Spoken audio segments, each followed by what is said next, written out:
తూర్పుగోదావరి జిల్లా గోకవరంలో అంగరంగ వైభవంగా సీతారాముల కళ్యాణం. భద్రాచలంలో రాములవారి కళ్యాణం సమయంలో గోకవరంలో సీతారాముల కళ్యాణం ముహూర్తం మేళతాళాలతో, భాజ భజంత్రీలతో పండితుల వేదమంత్రాల నడుమ అంగరంగ వైభవంగా సీతారాముల కళ్యాణం. శ్రీరామనవమి సందర్భంగా శ్రీరామ సత్యనారాయణ స్వామి ఆలయంలో భక్తుల సమక్షంలో సీతారాముల కళ్యాణం వైభవంగా జరిగింది. రాములవారి కళ్యాణానికి వచ్చిన పెద్దలందరికీ తీర్థ ప్రసాదాలు పానకం అందజేశారు. కనులు విందుగా జరిగిన సీతారాముల కళ్యాణంలో స్వామివారి భక్తులు అధిక సంఖ్యలో పాల్గొని చూడముచ్చటగా ఉన్న సీతారాములను భక్తులు తిలకించారు. అతి ప్రాచీన కాలం నాటి ఈ ఆలయంలో భద్రాచలంలో ఉన్నట్టుగానే సీతారాములు ఇదే ఆలయంలో దర్శించడం చాలా శుభదాయకమని ఆలయ అర్చకులు తెలిపారు.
అలాగే వివాహ సమయంలో కన్యాదాతలు యజ్ఞోపవీతం చేస్తారన్నమాట వరుడికి.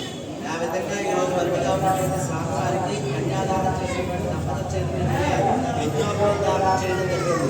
అలాగే ఈ రోజు జరిగేటువంటి స్వామివారి కళ్యాణ మహోత్సవంలో ఇక్కడ వధువు ఎవరు తెలుసుకోవడానికి పూర్వకాలం అటు ఏడుగారు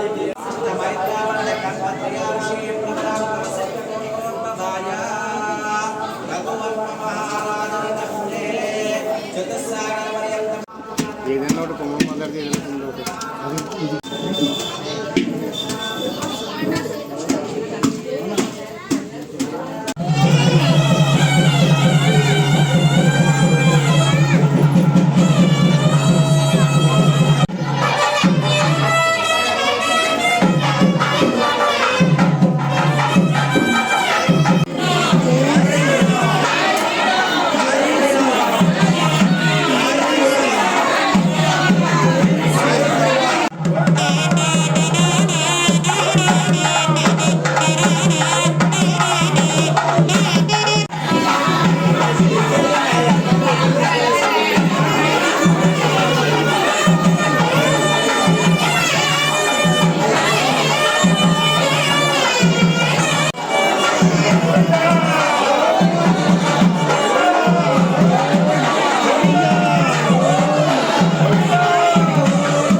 మన గోకవరం గ్రామంలో అతి ప్రాచీన దేవాలయమైనటువంటి శ్రీ సత్యనారాయణ స్వామి వారి ఆలయంలో వేయించేసి ఉన్నటువంటి శ్రీ భద్రాద్రి సీతారామచంద్ర స్వామి వారికి నేటి రోజు శ్రీరామనవమి పర్వదినం సందర్భంగా భక్తులు గోకవరం వాస్తవ్యులైనటువంటి శ్రీ దొంతల రామకృష్ణ గారి వారి యొక్క కుమార్తె అల్లుడు గారు వారి అబ్బాయి కోడలు గారు దంపతుల చేత స్వామివారి కళ్యాణ మహోత్సవం భద్రాచలంలో జరిగినటువంటి సమయానికి ఇక్కడ కూడా అత్యంత వైభవంగా జరిగింది. ఈ కార్యక్రమంలో ఎంతో మంది భక్తులు పాల్గొని స్వామివారిని దర్శించుకొని తీర్థప్రసాదాలు స్వీకరించి తరించారు.